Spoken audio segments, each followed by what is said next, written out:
Welcome to the Tech Egg. Don't get scrambled. Enjoy the video.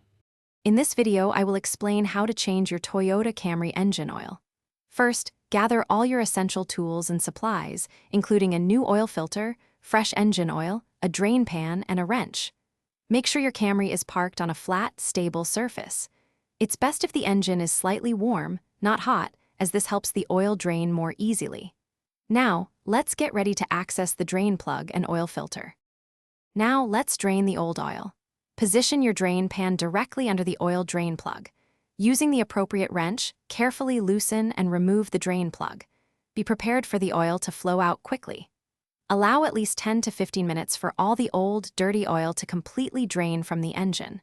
Once it's fully drained, clean the drain plug, check its gasket for any damage, and then securely reinstall the plug. Next, we'll replace the oil filter.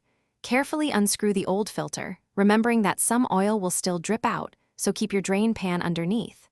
Once removed, take your new oil filter and apply a thin film of fresh oil to its rubber gasket.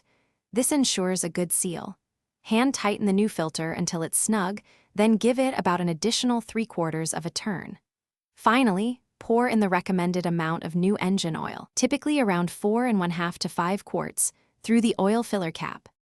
For our final steps, start your Camry's engine and let it run for about 60 seconds.